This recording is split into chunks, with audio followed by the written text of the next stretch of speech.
conectados en el Zoom, a través de YouTube, a través de la red de innovadorespublicos.cl, a tomar un papel cualquiera, un lápiz, y en un minuto dibujar qué representa para ustedes que las crisis las enfrentamos innovando. ¿Cómo podrían representar en un dibujo, cualquiera sea ese dibujo, que las crisis las enfrentamos innovando? Entonces los invitamos a todos, innovadores públicos, a que tomen un lápiz y un papel y nos pongamos rápidamente a dibujar.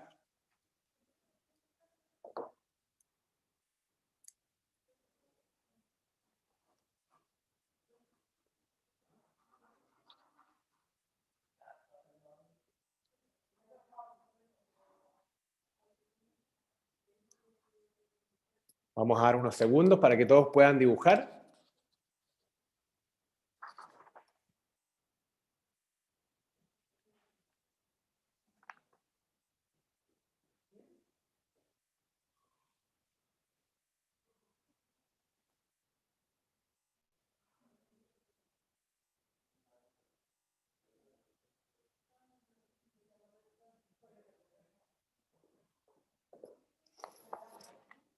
Bien, vamos a invitar a todos los innovadores públicos a que a través de redes sociales puedan comentar con el hashtag Soy Innovador Público, etiquetando al laboratorio de gobierno @lab.gov.cl y mostrar, obviamente, esos dibujos que representan el concepto de somos protagonistas de la transformación del Estado. Yo, por ejemplo, dibujé esto, que no sé si se entiende mucho, porque tiene que ver con el proceso de cambio y un proceso de cambio que no es muy lineal. Me gustaría, subsecretaria, Lisa, si pueden compartir con nosotros y explicar en un minuto lo que dibujaron. Quizás, subsecretaria, partir contigo. El dibujo no es mi fuerte, pero dibujé esto, que se ve especular. Pero esta es la crisis en cualquier indicador que nosotros hemos visto. Y aquí dice, da vuelta en la página y cambia el título. Entonces, creo que depende de donde uno lo mire, las grandes dificultades se pueden, o caídas, también se pueden transformar en grandes oportunidades. Soy un poco una optimista, la que ve que siempre en las dificultades hay posibilidad de encontrar oportunidades. Buenísimo, subsecretaria. Gracias por compartir esa idea y me imagino que en tu presentación nos vas a estar contando más de tu experiencia en ese sentido. Lisa, muéstranos tu dibujo, por favor.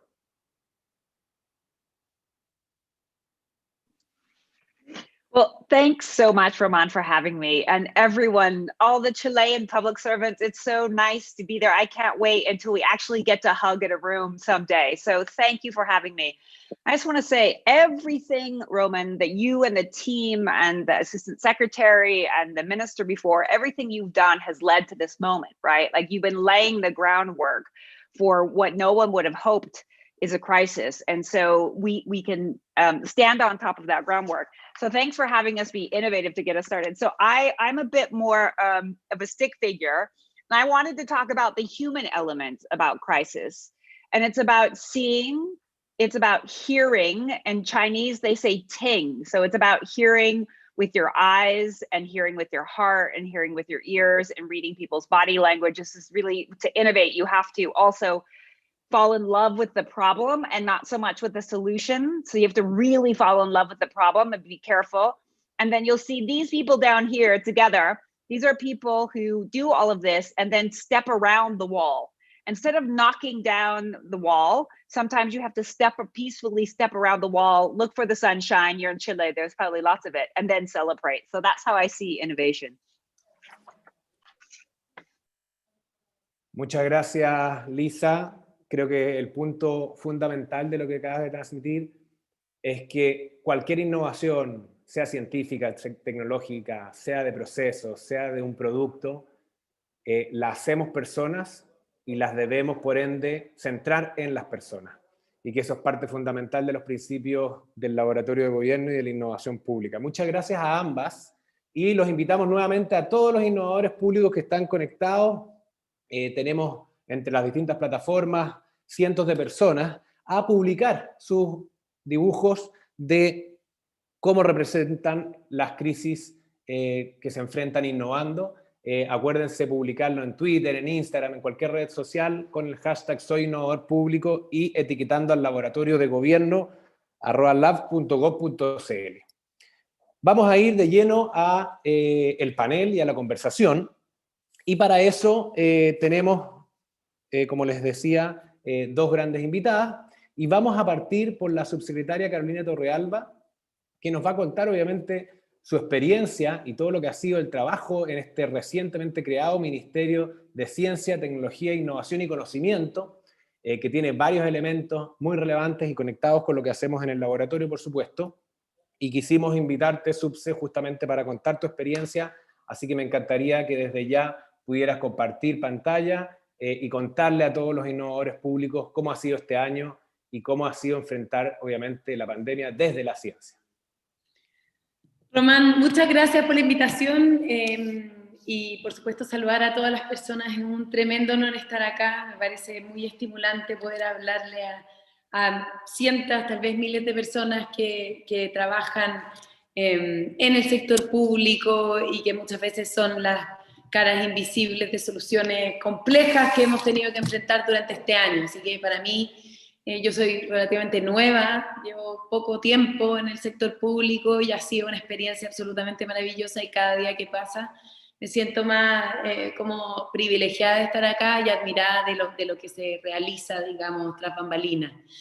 Yo quería, tal como conversamos, bueno, este es el año en que se monta el Ministerio de Ciencia, nos tocó levantarlo en el año de pandemia, fue difícil, fue complejo, pero yo quería contar una historia en particular. Hay muchas cosas que podríamos hablar, pero quería contarles una historia que creo que resume una experiencia muy bonita de interacción y de grupos de personas que en el contexto de pandemia, que trae un sinfín de problemas a resolver, más bien esta es una historia que habla de aquellas personas que se reúnen y se salen de su ruta para crear soluciones país. Y es el contexto de la red de laboratorios universitarios para el diagnóstico del COVID-19. ¿Cuál era el contexto? Hoy día sabemos que Chile es reconocido internacionalmente por haber montado una capacidad de testeo que es absolutamente inédita para su nivel de ingreso y para sus condiciones en general. Es decir, estamos al nivel de países como Nueva Zelanda, un poco más abajo que Canadá, que Alemania, que Suiza, un poco más alto que Turquía y que Grecia y Turquía. Y definitivamente nos despegamos bastante de los indicadores de nuestra región en materia de testeo. Más aún, si a fines de marzo Chile podía hacer 500 test diarios, hoy día la capacidad de testeo está en 54.000. Y si es que a principios de marzo el tiempo de espera podía ser en promedio 4 días, pero en Magallanes 10 días, hoy día el 85% de los exámenes para COVID-19 se entregan el resultado antes de 24 horas. Y de hecho, de eso, más de la mitad se entregan durante el mismo día. Y apenas un 0,1% en más de 36 horas. O sea, tenemos un diagnóstico absolutamente oportuno y ejemplar.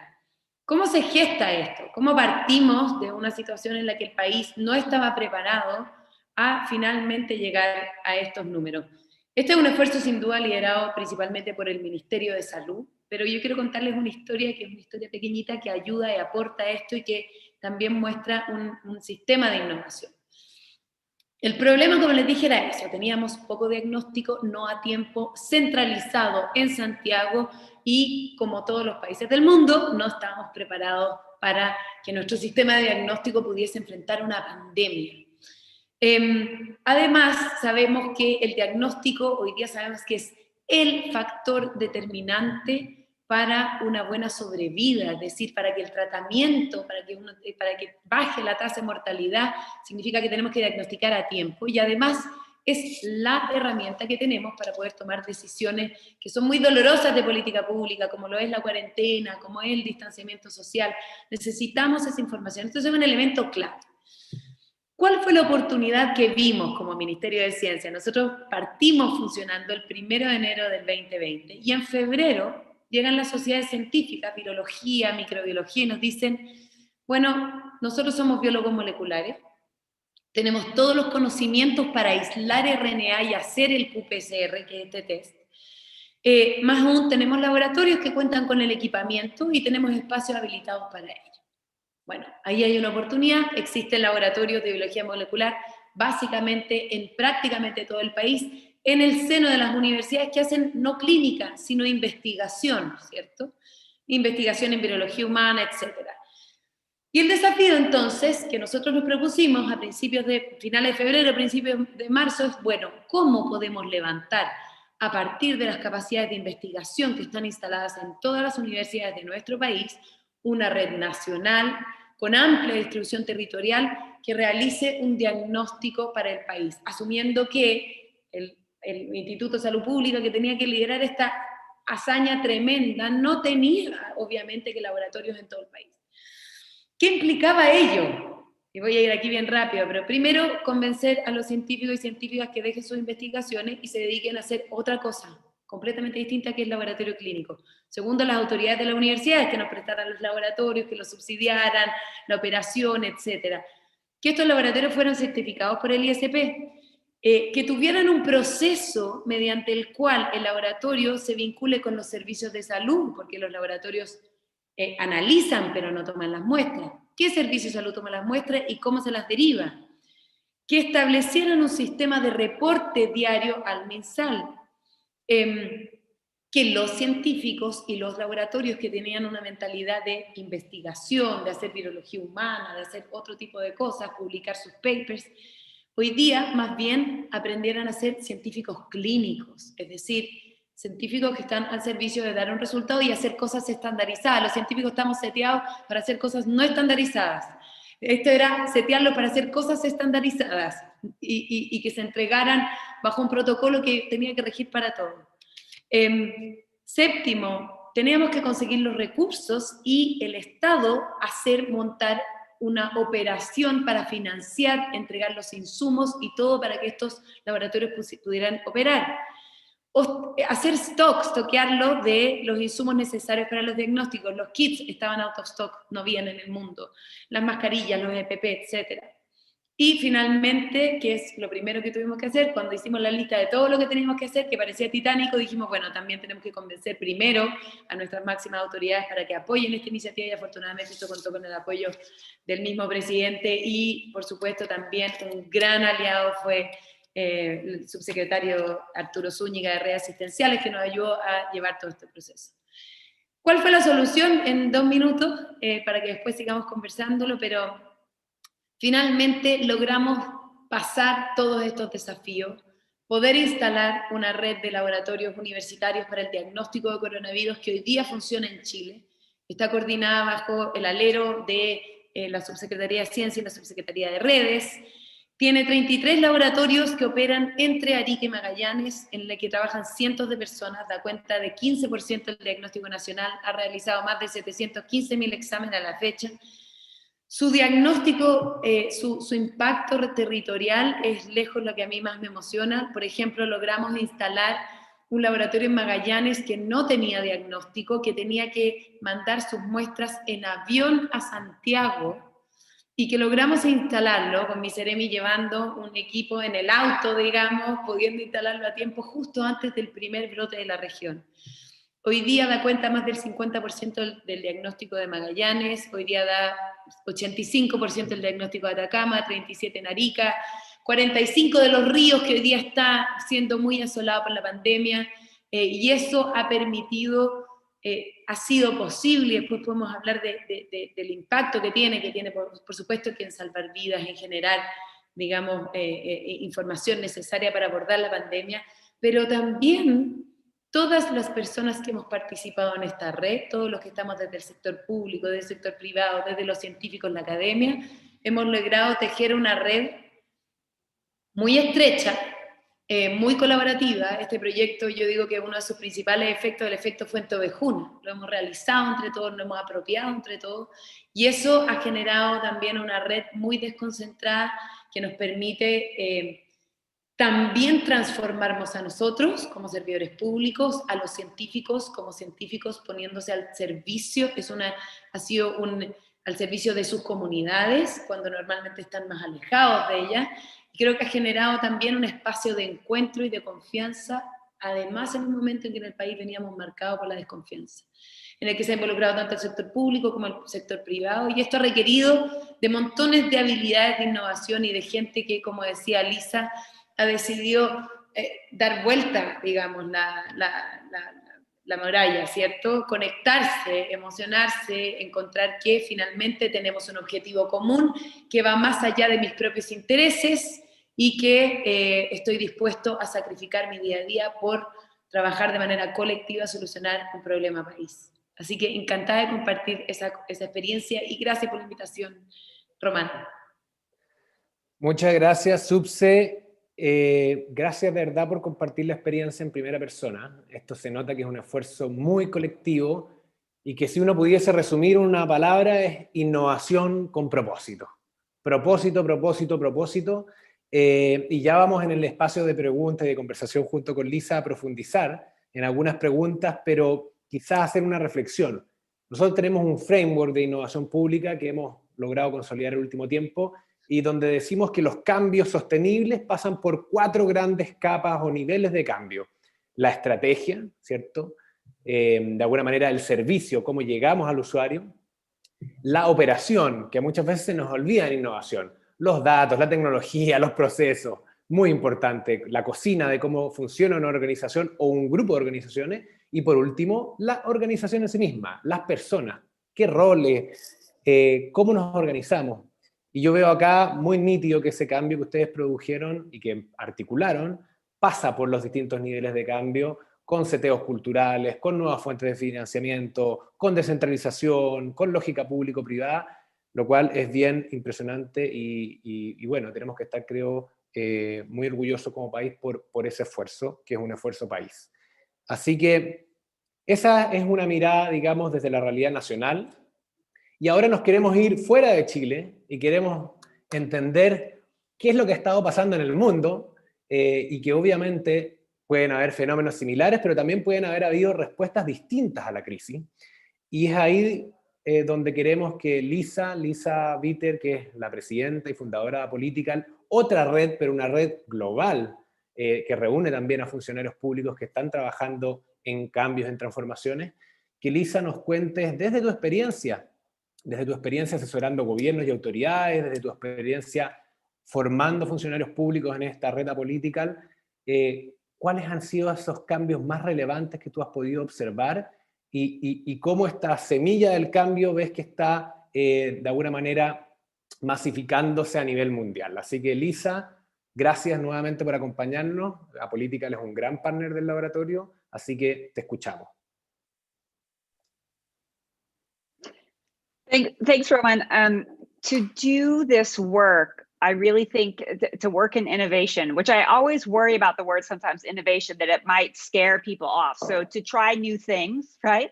I think this piece of empathy that you care so much about is really important. And I don't know if you can see it, I have a candle that I light every day. I'm American living in Berlin, and nearly 3,000 people died yesterday of COVID. That's just of COVID, right? Not of preventable gun deaths or suicide. And so I don't light candles every day to remind me of the darkness. I remind them to remind me of the light, that we work together in new ways we can do things. So what I'd like to do is share with you a quick little presentation I made, because we've had both the honor and the experience of doing tracking polling about what public servants around the world were thinking during the time of COVID.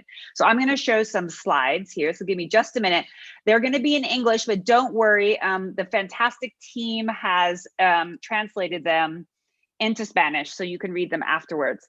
So I think I want to step back and just talk about how to think about the role of the public servant and what we call the democracy flywheel. And I say this in particular because, wow, on top of all of this, you all voted for a new constitution, right? So the business of democracy needs to keep going on, whether there's a crisis or not. So we see the voters, the citizens, giving direction and input to the politicians who set the vision, who then do the implementation of that. And if that works, the democracy flywheel keeps working. So with that, I want to show you our early days. Right when things started, we went out to our member base, which is now over 100,000 public servants, free from around the world. Not a huge sample size from Chile, so you have to sort of extrapolate this all together. Not yet. Soon we'll have a larger sample size. We are in Spanish and coming more soon. So the first thing we asked them was, what are the social and economic challenges you're confronting? And what I really love about these answers is the top one is supporting the needs of the vulnerable populations, supporting small businesses, and then down the line to supporting larger firms. So oftentimes this is consistent with our work in government, that we see that public servants care so much about taking care of those who can't care for themselves. So really putting that empathy in there, whether it's in the private sector or the public sector. What operation or management challenges are you encountering? Remember, this is March, right at the beginning of the crisis.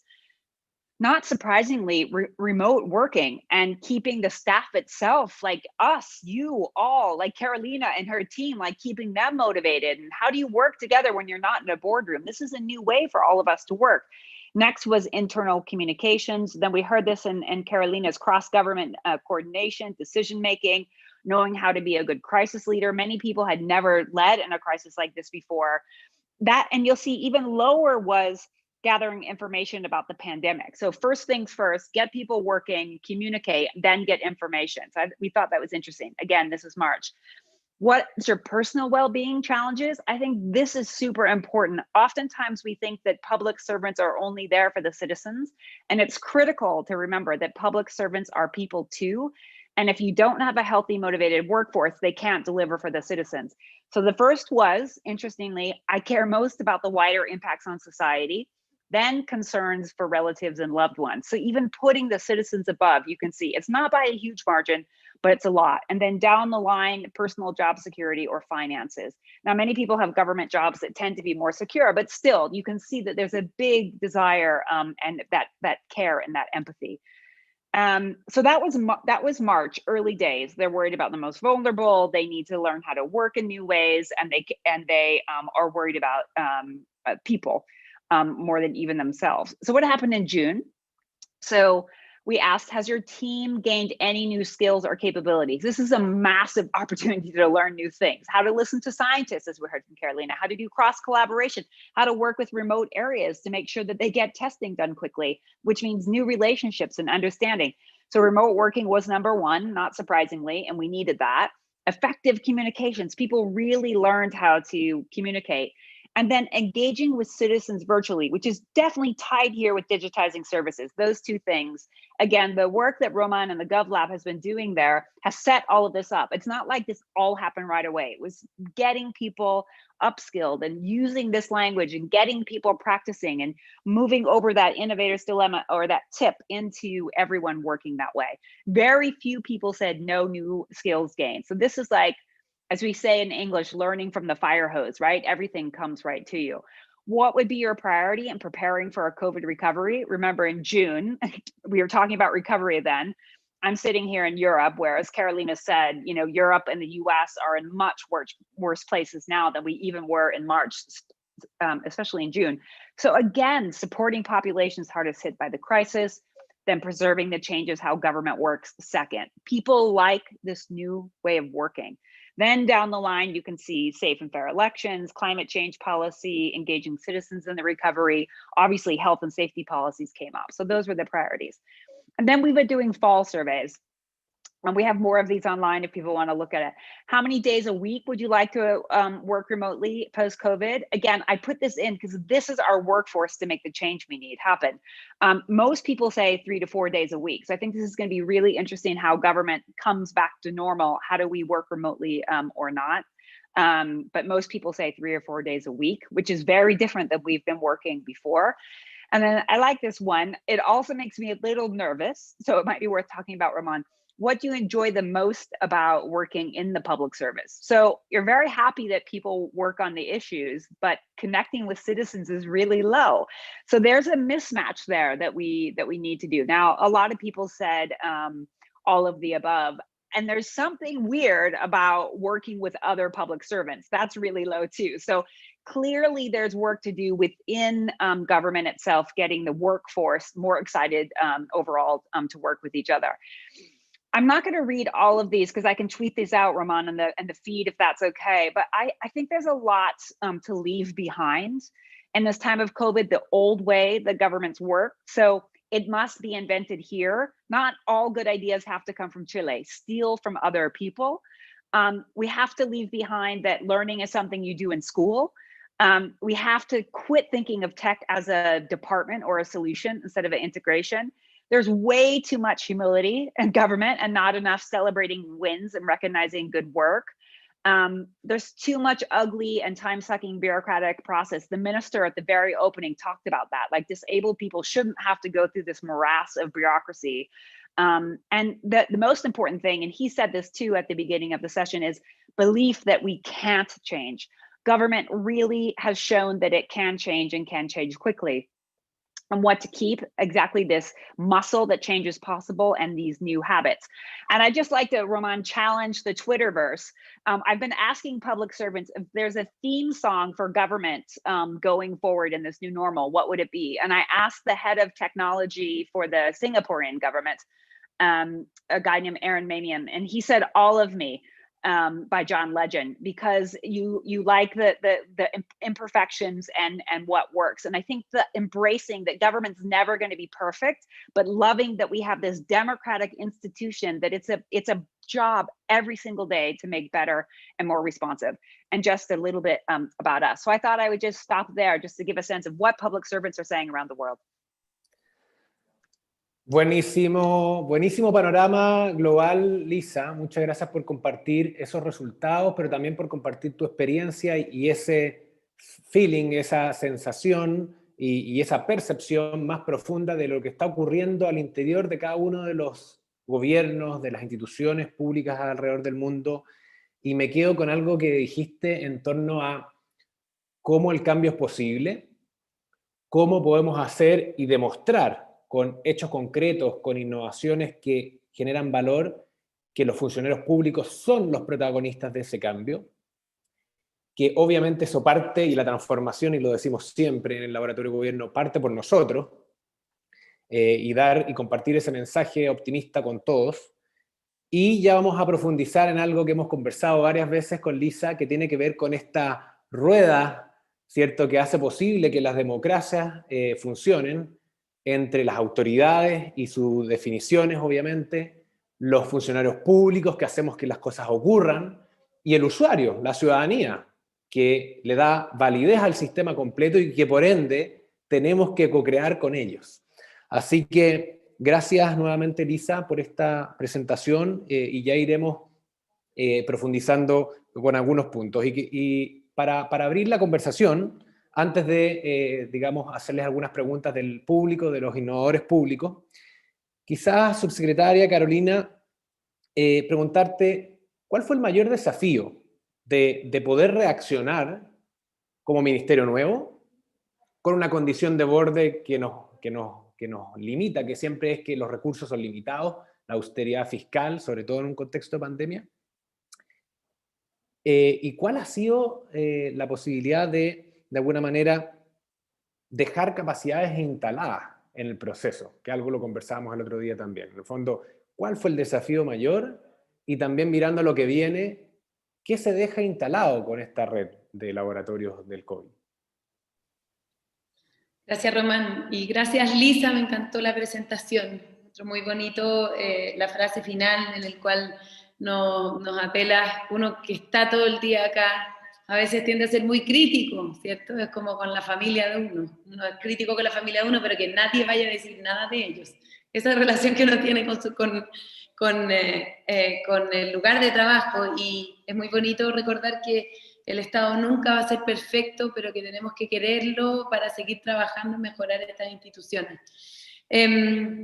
A ver, hay un par de cosas en esto, como el destilado. Yo diría que los elementos esenciales que nos permitieron construir esto, digamos, Primero, tal vez hubo algo de la ingenuidad de ser nuevo, que nos ayudó a tirarnos, digamos, a ser más arriesgados, porque ni siquiera sabíamos que estábamos arriesgando.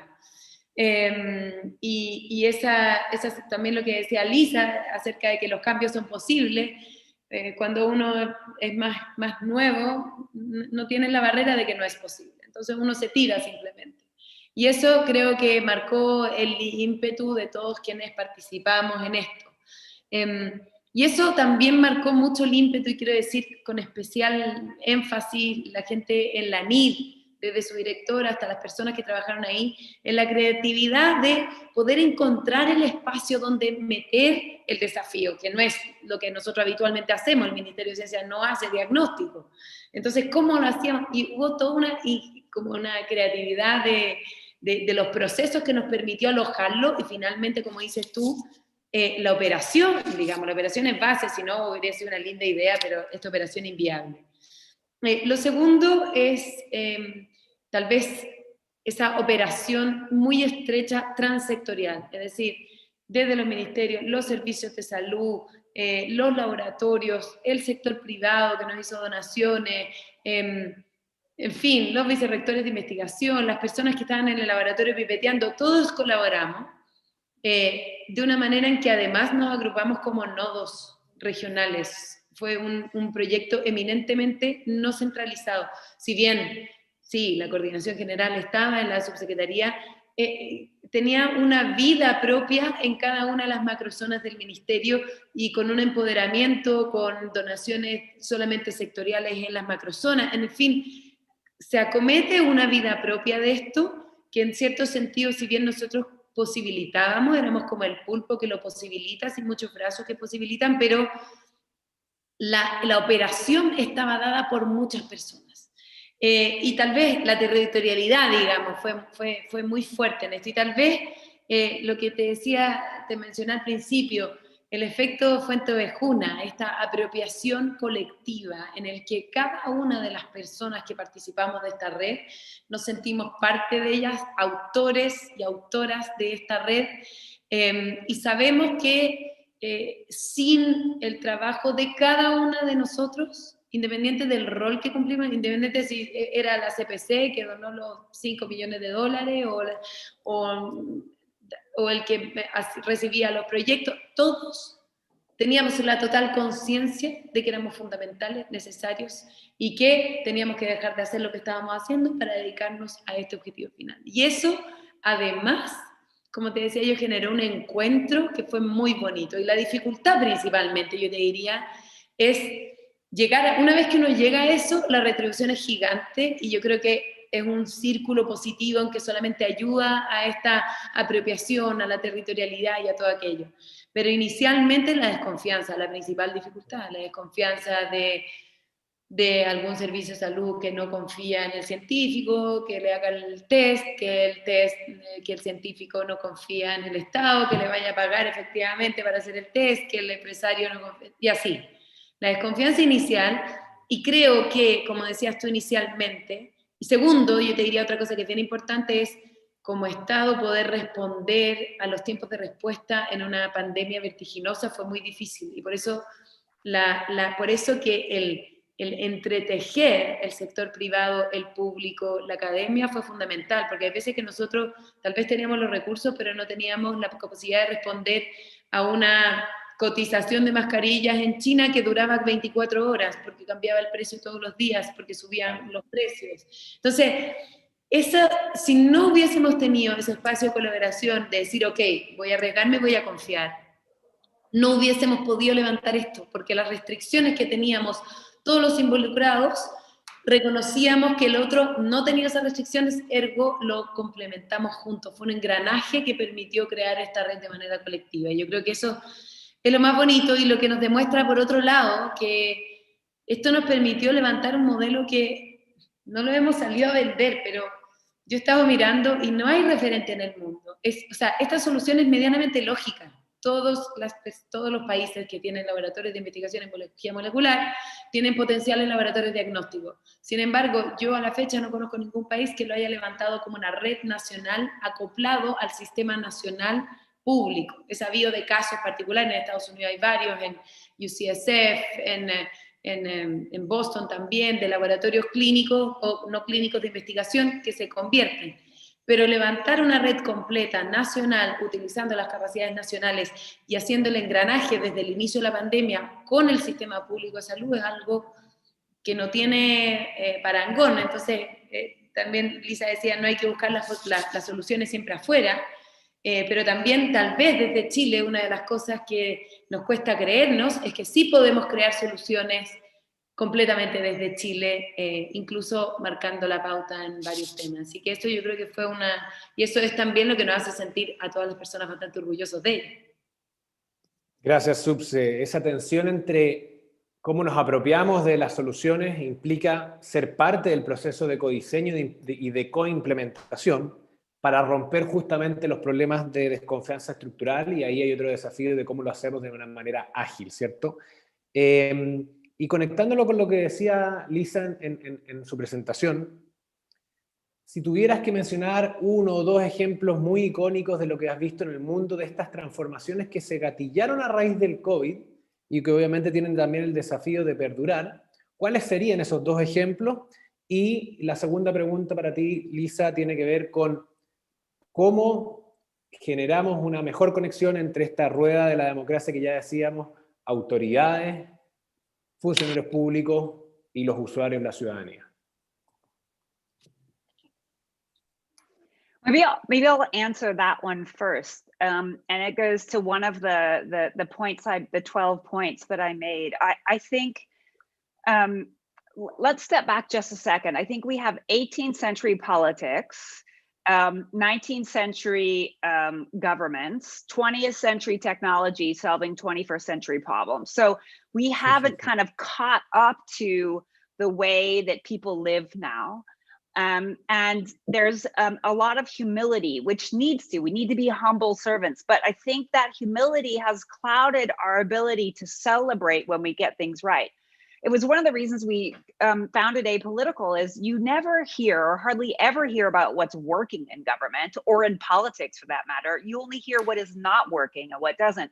So the flywheel gets broken if we're quiet about success. It's not to say we're the greatest and we can't learn more, but I think there needs to be a little bit more celebration for what's working to do that. I think that will help bring some trust back and we all can do our part. And frankly, I always ask citizens to thank a public servant for their service, because these are hard jobs, particularly now in the time of COVID. The sort of decisions that Carolina is making and other people in government around the world are life and death. These sit heavy on our hearts, right? These are hard jobs. So I think that celebrate more and be more grateful as citizens. So that there's so many good examples, Roman, about both leadership and innovation. So I'm just going to rattle off a few of them.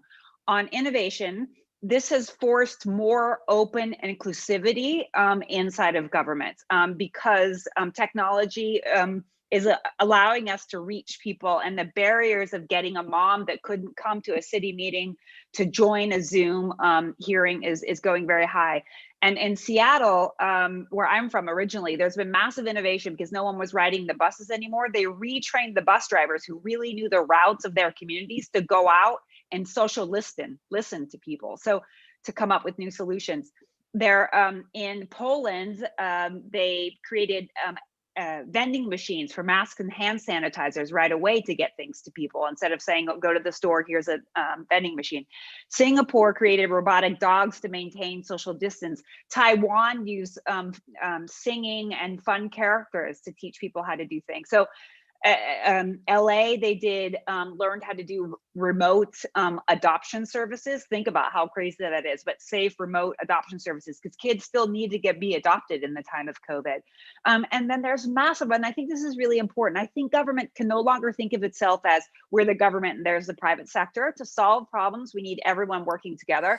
Estonia made their app for 30,000 euros.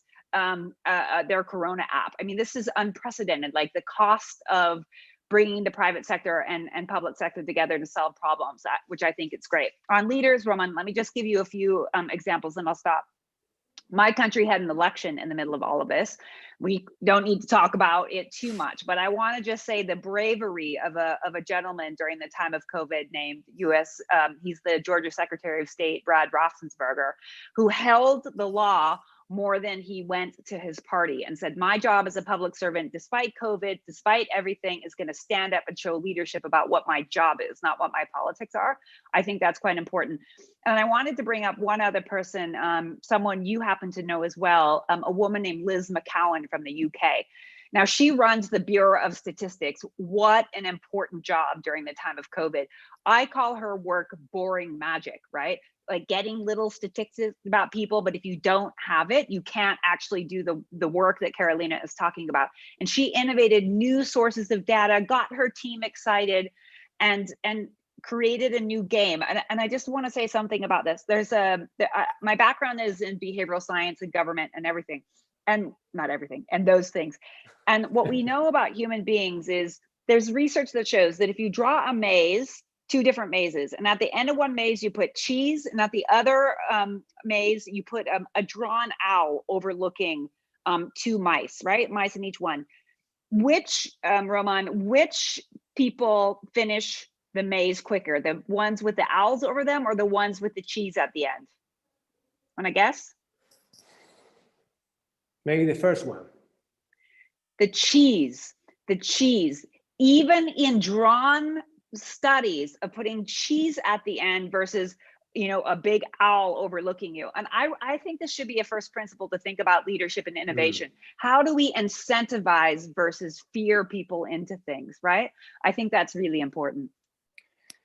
Bueno, eso habla justamente, Lisa, de nuevos tipos de liderazgo, que son liderazgos colaborativos, que son liderazgos más horizontales, que nos cuesta en la realidad del sector público chileno, y yo creo que esto lo hemos conversado con otros laboratorios de gobierno a nivel internacional, no solo de la región latinoamericana, sino que a nivel internacional, que es cómo pasar a una lógica menos piramidal, menos rígida de gestión pública y a un paradigma de mayor colaboración, poniendo el foco en el usuario, teniendo la capacidad de juntar distintas disciplinas, ¿cierto? Y poniendo también foco en el impacto y en la implementación. Así que vamos a empezar a celebrar más los triunfos. La red de innovadores públicos tiene todo que ver con eso, con celebrar también la función pública y también romper esas barreras, porque a partir del año 2018 decidimos que esta red no es exclusiva para los funcionarios públicos, es una red público-socio-privada, donde todas las personas que queremos hacer un Estado mejor, un Estado distinto, podemos participar. Así que ese romper los silos y las barreras dentro del Estado, pero también entre el Estado y lo privado y lo social, es en extremo importante y creo que también va a ayudar a también ajustar este desfase que tú decías entre una lógica política de hace 2 o 3 siglos, una lógica de gestión de hace 1 siglo y medio o más, una lógica tecnológica de una manera y necesidades que van cambiando en el diario vivir. Vamos a ir, dado que se nos ha ido muy rápido el tiempo, vamos a ir con algunas preguntas del público. Denme un segundo.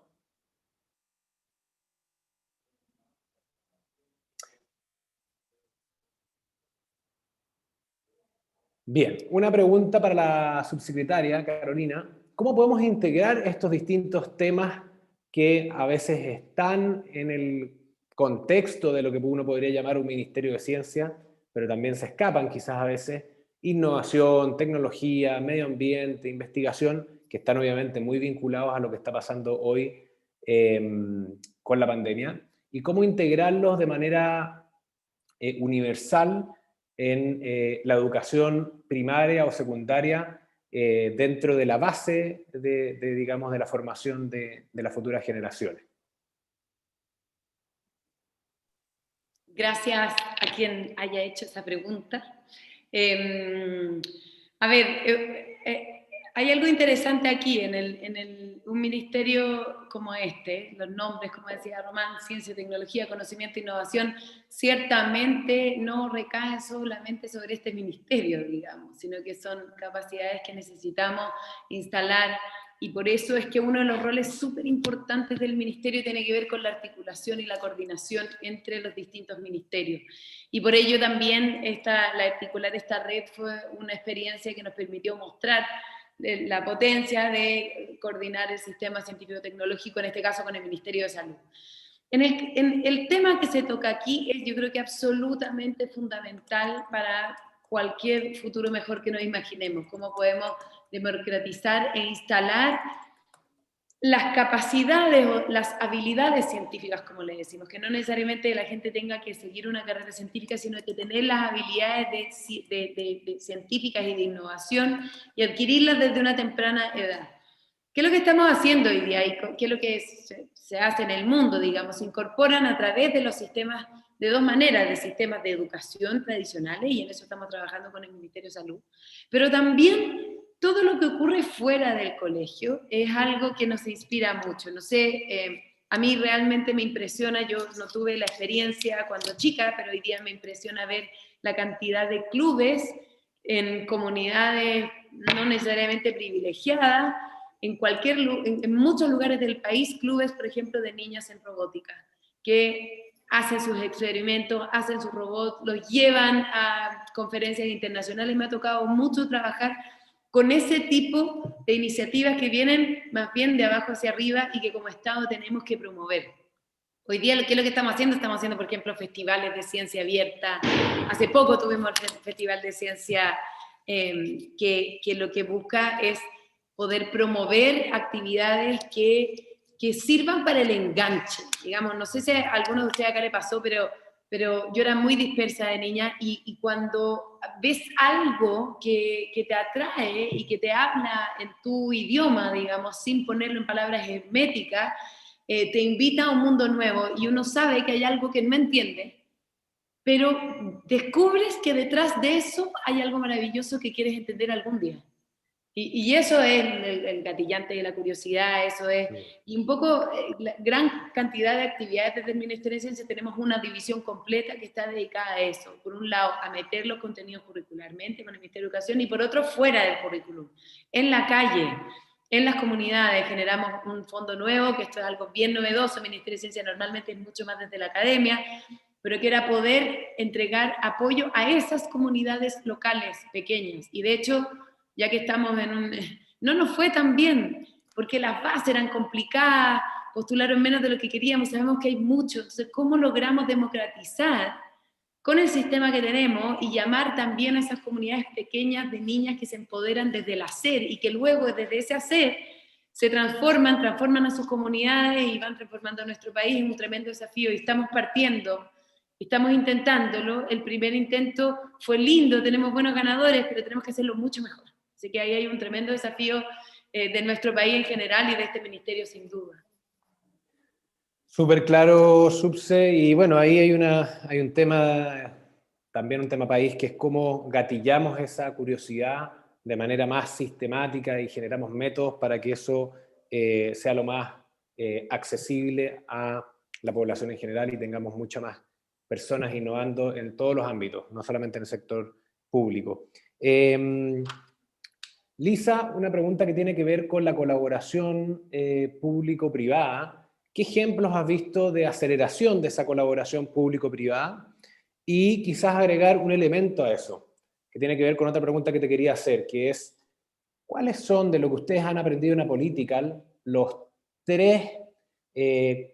las tres competencias más relevantes que tiene que tener un servidor público para poder innovar o para transformarse realmente en un innovador público? Y quizás eso conectarlo con la colaboración público-privada. Thank you so much. I love, Carolina, this focus on curiosity. And I've been studying curiosity recently, and I've noticed that there's a really interesting, I'll tweet this to you, framework where there's 4 quadrants of curiosity. At the top is sort of a sensory curiosity, and at the bottom is intellectual curiosity, and then on the other is deep curiosity versus sort of wide curiosity. And I always get nervous about my kids, that they're where they fit in. And I guess all we need to do is make sure that we all know which one we fit in and nurture that bit of curiosity. And I also just wonder, you know, you were talking so eloquently about putting the person in the center of our work. That seems for all of us, like that's been a big surprise to me, that the big breakthrough in government is human-centered design, but it really is, and it's good. I wonder what we'll look back 10 years now and be going, wow, I can't believe that we weren't doing that. So that's an interesting question to put out there. Again, I have people tweet, like, what will we be talking about in 10 years that will seem like old news? On skills, this is my favorite question, because a lot of times, in fact, when we started Apolitical, we thought people needed to know more about climate change and gender policy and transportation, and all of those things are true. But if you don't take care of the core needs of yourself, it's very, very difficult to get any of that through. So I would say number one, self-awareness. We need public servants that are self-aware about why they're doing what they're doing, what their assets are, where are opportunities for them to grow, where are their blind spots, where they may have bias against people because of their whatever, you know, race, class, gender, like their own self-awareness. I think that's true for every person. Second is the ability to lead, otherwise known as influence and engage others. So you have to be able to lead other people, which is about this, again, empathy, listening, understanding, aligning incentives, being a very, very, very, very good communicator. The number one skill we get on Apolitical is how do I communicate better? And then the last is critical for government, being results oriented. So putting all of that towards the cheese, right? Towards what are you trying to get to, towards the cheese. I think just back to the self-awareness piece and answering the collaboration question, I think that we need to stand in each other's shoes, be aware of what my bias is against the private sector or what the private sector bias is against this. We're about to launch a writing contest on people who've come from the private sector into government to say, what do you wish you knew? What's been the surprise? What can the private sector learn from government and vice versa? Just more practicing and understanding. Are we talking apples and oranges? I think is really important. It's just basic stuff, but important. No puedo estar más de acuerdo, Lisa, y de hecho lo que viene ahora en breves minutos tiene que ver con justamente empezar, y no empezar, sino que continuar aprendiendo distintas herramientas y habilidades que tienen todo que ver con la comunicación, con la capacidad de influir, con las herramientas de diseño centrado en las personas, con las herramientas de cómo interpretar datos y orientarlos a resultados, y con ese conocimiento propio que tenemos que tener para luego poder influir en otros y poder liderar también. Ha sido demasiado interesante, estamos bastante pasados con el tiempo, disculpen a todos los innovadores públicos, yo sé que hay mucha ansiedad por los más de 12 talleres que tenemos preparados para el día de hoy y otros 12 para mañana, que son el plato central de este encuentro, porque nuestros encuentros en la red de innovadores públicos tienen que ver con aprender. Y hoy hemos aprendido mucho de ustedes dos, Carolina, Lisa, gracias de verdad por sus experiencias, gracias por también la franqueza con la cual nos contaron también sus reflexiones y sus ideas. Y para cerrar, piensen en algunos segundos y también invitar a toda la audiencia a pensar, a todos los innovadores públicos, en una palabra, ¿cuál es el principal aprendizaje que nos deja el innovar durante esta tremenda crisis? En una palabra, pensemos cuál es el principal aprendizaje de innovar en esta pandemia. Démonos algunos segundos para pensar esa palabra. Los invitamos a todos los innovadores públicos a publicarlo en redes sociales con el hashtag Soy Innovador Público, etiquetando a @lab.gov.cl. Pueden comentarlo también en los distintos chats, en YouTube, en Zoom, en la plataforma innovadorespublicos.cl, respondiendo a la pregunta ¿cuál es el principal aprendizaje de innovar durante esta crisis, que tiene obviamente implicancias sociales, económicas, políticas y al final del día humanas, de cómo nos comportamos y de cómo convivimos. Bien, no sé si Carolina o Lisa quieren comentarnos en una palabra. En mi caso yo te diría que es mi principal aprendizaje de lo más habilitante que para mí ha sido el poder navegar en estas distintas innovaciones. En este caso me refería a una, pero hemos tenido varios ejercicio es la confianza. Habilitar fuentes de confianza absolutamente fundamental, si no es imposible básicamente levantar nada, por muy buena que sea tu idea, por muchas capacidades, por muchos recursos que tengas, y al revés, tal vez con no tantas capacidades o no tantos recursos, pero habilitando fuentes de confianza es absolutamente fundamental. Sin eso, ese es el elemento clave. Buenísimo. Confianza, capital social. Exacto. Lisa. And bridging from that confidence, which I couldn't agree with more, and I'd love to see more confidence in the public service, is this word sharing. And it's sharing stories, sharing skills, sharing empathy, sharing wins, sharing losses, sharing ideas, more sharing, eyes open, heart open, more sharing and learning. And I'm so grateful, Roman, Assistant Secretary, the 400 people who are on, for caring enough to be here and share their story. We watch Chile very closely as part of a government in the entire world, and see so much innovation and so many good stories coming out of it. So I look forward to putting a spotlight on all the great people, because it comes from people, and all the great things coming out of the government, which is part of that democracy flywheel. So thanks, Roman, I really appreciate it. No, muchas gracias a ti, Lisa, a ti, subsecretaria. Mi palabra sería propósito, y que creo que nos permite conectarnos con profundamente lo que necesita la ciudadanía de parte de nosotros como servidores públicos que queremos innovar para mejorar realmente la calidad de vida de las personas. Así que muchas gracias a ambas por compartir este panel. Muchas gracias a todos los que están conectados ahora, y le dejo el escenario digital a don Orlando Rojas, que es consultor jefe del Laboratorio de Gobierno, quien lidera todos los proyectos de consultoría ágil, que nos va a contar qué talleres tenemos preparados para el día de hoy.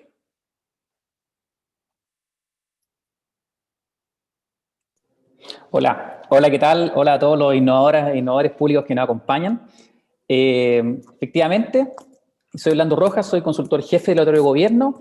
Estamos encargados, ¿cierto?, de desarrollar todo lo que tiene que ver con la línea ágil, donde acompañamos a los distintos servicios públicos para poder innovar, para poder desarrollar sus capacidades, ¿cierto?, y solucionar los desafíos que tenemos. Y ahora los quería introducir efectivamente a este gran bloque de talleres de experiencias de innovación pública, en la cual vamos a conocer desde los propios zapatos, ¿cierto?, de los innovadores, qué es lo que han hecho, cómo han solucionado las problemáticas, cuáles son los desafíos que han encontrado, y sobre todo cuáles son las herramientas que han ocupado para poder compartirla con todos ustedes, que se las lleven, ¿cierto?, a los distintos servicios públicos en los cuales ustedes pueden trabajar, o las distintas problemáticas sociales públicas que ustedes tienen desde otros roles, y poder revisarla y poder aplicarla. Eso es como lo principal que queremos hacer ahora en este bloque, que como bien decía Roman, es como el plato central que queremos, porque queremos que se lleven todas estas herramientas todos ustedes. Así que primero algunas instrucciones para hacer estos talleres digitales. Cada uno de los talleres durará 60 minutos. Es súper importante, vamos a tener 1 hora en cada uno de los talleres, y se realizarán 2 rondas por cada taller. Es decir, se va a repetir un taller, el mismo taller, una vez haya terminado, por si efectivamente calza un taller en el mismo tiempo en el cual quieren visitar, pueden hacerlo en la ronda siguiente. Segundo, deberán acceder a la videollamada vía Zoom para poder participar, ¿cierto? Van a tener que utilizar su nombre y cámara, mantener el micrófono apagado y utilizar la función de levantar la mano. Ya es una función que tiene Zoom, con la cual van a poder participar en los casos que se requiera en cada uno de sus talleres. Una vez terminada la primera ronda de talleres, van a tener que volver al programa Actividades e ingresar a la videollamada del siguiente taller. Les voy a mostrar enseguida cómo hacer eso. Y recordar también que los talleres tienen una capacidad máxima de 300 personas. Así que si está lleno, van a poder volver, como les decía, a la siguiente ronda. Cualquier duda, obviamente, va a estar el chat abierto, y pueden encontrar también un video paso a paso en la página de recepción de la Red de Innovadores Públicos. Entonces, les voy a mostrar ahora rápidamente cómo pueden acceder a esto.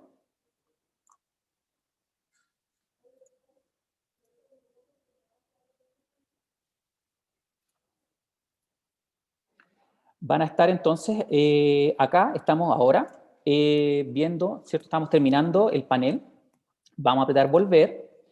y vamos a entrar a cada uno, vamos a poder visualizar cada uno de los talleres que se van a realizar y pueden apretar ingresar para poder acceder a cada uno de ellos. Es súper simple, entonces van a volver y van a poder ver toda la parrilla de talleres muy interesantes que vamos a tener. Eso por este lado. Y otra información importante.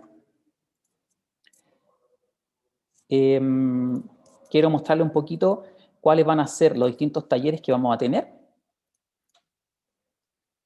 donde en particular vamos a estar con el taller Cómo mejorar la oferta institucional a través de la transformación digital, súper importante, el taller Cómo incorporar la perspectiva de género en la creación de un nuevo servicio, el taller Cómo podemos mejorar la confianza y transparencia del Estado a la ciudadanía en el gasto público, Cómo aterrizar la ley y normativa en forma clara, sencilla y amigable para la ciudadanía, el caso de los manuales de protección del empleo, Cómo podemos ayudar a los ciudadanos a saber si tienen beneficio en el Estado, transformando el Servicio de Registro Civil de Identificación como centro de interoperabilidad del Estado. Tendremos también el taller Cómo lograr la transformación digital en un organismo público, la experiencia de la Superintendencia de Seguridad Social, el taller Cómo formulamos proyectos de ciencia de datos que resuelvan problemas públicos, la experiencia de la Superintendencia de Medio Ambiente, el taller Cómo fomentar un Estado proactivo para el ciclo de vida de las personas, el caso de una silla Soy FONASA, el taller Cómo aplicar el diseño de servicios para aterrizar políticas públicas, el caso del subsidio al empleo, el taller Cómo podemos generar adopción digital de nuevas herramientas en los funcionarios, el caso del Ministerio de Vivienda y Urbanismo usando Simple, cómo utilizar utilizar técnicas de facilitación para el diseño de un proyecto interinstitucional, coordinación de actores, el caso de la digitalización del permiso de circulación y multas, y el taller Cómo podemos acelerar el mindset y adopción digital de los funcionarios públicos, el caso del campus del servicio civil. Así que van a estar todos cordialmente invitados. Y antes de acceder, quiero repasar brevemente cuál es la agenda. Hoy día hemos vivido una jornada muy interesante donde tuvimos este hito de apertura donde nos acompañó el ministro de Sexpress, ¿cierto?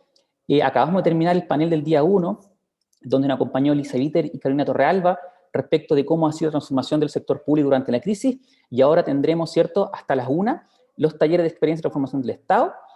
Por tanto, terminaríamos cada uno de esta jornada, terminaría dentro de cada uno de los talleres. Por tanto, una vez terminen a la 1 de participar en el taller, no tendrán que volver a una sesión principal y nos veríamos el siguiente día, donde mañana vamos a partir nuevamente a las 9 con el segundo panel denominado Cómo podemos acelerar la transformación del Estado después de la crisis, donde nos acompañará Victoria Alsina, Rafael Bergoin y Ramiro Mendoza. Entre 10 y 12 tendremos nuevamente talleres de herramientas de innovación y transformación del Estado, y finalmente a las 12 tendremos el hito de cierre con una conversación denominada Hacia el Nuevo Estado, Agenda Global y Nacional, que nos acompañará Roberto Rigón, Aura Cifuente y Rafael Aristía. Y por último, quiero comentarles y recordar que estamos con un concurso patrocinado por Apolitical, donde se sortearán 3 accesos a Apolitical Plus para quienes posteen en Twitter sus 3 principales aprendizajes del evento utilizando el hashtag Soy Innovador Público. Así que los invitamos muy cordialmente a participar de este concurso, muy interesante poder ganarse ese premio, y también están todos cordialmente invitados ahora a participar de los talleres de aprendizaje. Así que nos vemos allá, hasta luego.